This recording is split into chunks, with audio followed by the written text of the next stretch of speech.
Assalamualaikum warahmatullahi wabarakatuh. Perkenalkan, nama saya Indah Medita Rulia dengan nomor NIM 2010411217. Saya dari Fakultas Ekonomi dan Bisnis Prodi Manajemen. Di sini saya akan membahas sedikit tentang Islam sebagai way of life. Islam sebagai jalan kehidupan. Nah, istilah ini aslinya sangat baru. Dulu-dulunya tidak ada. Karena adanya sebuah gerakan-gerakan modern, maka muncullah istilah Islam sebagai way of life. Way of life yang berarti pedoman hidup, jalan hidup, yang pada hakikatnya nanti Islam itu menjadi cara kita di kehidupan ini. Dari kita bangun tidur hingga tidur lagi, itu semua tidak lepas dengan Islam. Makanya Islam disebut sebagai way of life, jalan kehidupan. Kemudian bertanya tentang Islam itu apa sebenarnya? Nah, di sini kita akan berbicara tentang definisi. Definisi yang mencakup dua hal, yaitu etimologis dan terminologis. Apa yang dimaksud dengan etimologis? Etimologis merupakan makna kamus, makna kata, makna literal. Nah, Islam ditinjau dari makna etimologis, dia berasal dari kata shin, lam, mim yang dibaca salima. Namun juga bisa dibaca dengan salama. Namun dengan salama ini orang Arab tidak begitu paham karena adanya sulasi mujarot, yang berarti sulasi itu 3 dan mujarot itu murni tanpa adanya tambahan. Apa bedanya? Bedanya kalau salima artinya selamat dan kalau salama artinya menyelamatkan. Nah, itu tinjauan dari etimologis. Kemudian apa yang disebut dengan terminologis? Terminologis tinggal dikembangkan saja, misalnya dari kata menyelamatkan. Kita tinggal kembangkan saja apa yang diselamatkan, kemudian kapan menyelamatkan, di mana menyelamatkan, hanya itu saja.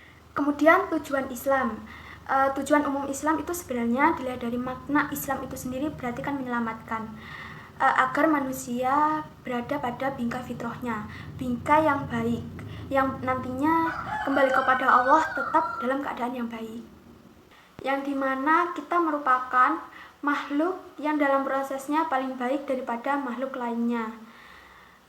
Malaikat kan juga baik, iya tentu, karena malaikat hanya diberi akal saja, tidak diberi nafsu, sedangkan manusia diberi akal dan nafsu. Kalau diberi nafsu saja kan jelek jadinya, seperti binatang. Binatang hanya diberi nafsu saja, mereka tidak diberi akal. Nah, manusia diciptakan untuk saling berlomba siapakah yang baik. Nah, untuk mengetahui siapa yang baik, maka Allah menciptakan sebuah peraturan, di mana peraturan itu yang disebut dengan agama. Kita mengenalnya dengan agama Islam. Nah, makanya kita diciptakan pertama dalam keadaan baik, yang nantinya bisa kembali kepada Allah juga dalam keadaan yang baik. Pada intinya, tujuan Islam itu sebagai aturan-aturan, batasan agar tetap berada di jalan yang benar dalam keyakinan agama Islam itu sendiri. Melepas dari tujuan, Islam juga mempunyai fungsi. Sebenarnya fungsi dan tujuan ini tidak jauh beda, hampir sama. Nah, fungsi Islam yaitu menjaga agar kita tidak terjerumus ke dalam hal yang tidak baik atau melenceng pada aturan baik. Oke, kita lanjut ke karakteristik agama Islam. Karakteristik agama Islam yaitu lentur, fleksibel, dan tidak kaku. Contohnya ketika sholat. Sholat itu kan diwajibkan untuk berdiri. Nah, namun dalam Islam, jika orang tersebut tidak mampu berdiri, maka diperbolehkan untuk duduk. Nah, kemudian contoh yang kedua, puasa Ramadan. Bagi umat muslim, puasa Ramadan itu hukumnya wajib. Namun, untuk orang yang sakit keras, meskipun tidak puasa itu tidak apa-apa, diperbolehkan untuk tidak puasa. Nah, kemudian contoh yang ketiga, orang hamil. Nah, orang hamil itu juga tidak diwajibkan untuk berpuasa. Kemudian contohnya ada orang musafir, yaitu orang dalam perjalanan yang jauh. Nah, itu juga tidak diwajibkan untuk berpuasa. Seperti waktu zaman Nabi dulu perjalanan di gurun pasir yang sangat panas, sangat terik, kan itu tidak mungkin sekali untuk melakukan puasa. Jadi tidak diwajibkan untuk puasa, boleh tidak melakukan puasa. Jadi aslinya Islam itu tidak memberatkan umatnya.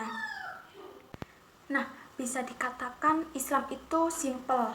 Kemudian juga Islam itu sifatnya merangkul atau lembut dan juga meringankan. Nah, tapi kok dikatakan meringankan? Kan dilihat dari segi ibadahnya, umat Islam tuh paling banyak, bahkan satu hari sampai 5 kali. Sedangkan agama lain ibadahnya seminggu hanya 1 kali. Nah, itu apakah tidak memberatkan? Sebenarnya, sholat itu merupakan sebuah hubungan antara pencipta dan yang dicipta, antara Allah Sang Maha Pencipta dan manusia yang diciptakan. Allah memberikan segala yang hambanya minta, rizki, kesehatan, keselamatan, dan lain-lainnya. Setiap makhluknya meminta kepada Allah, pasti Allah akan beri, karena Allah Maha Pengasih lagi Maha Penyayang. Nah, kemudian apakah setelah kita diberi semuanya oleh Allah, apakah tidak ada nih rasa untuk berterima kasih kepada Allah? Maka itulah sholat merupakan bentuk rasa bersyukur, bentuk rasa berterima kasih kita kepada Allah Subhanahu wa Ta'ala. Jadi itulah yang dimaksud dengan sholat, yaitu bentuk rasa bersyukur dan terima kasih kita atas apa yang telah Allah berikan kepada kita.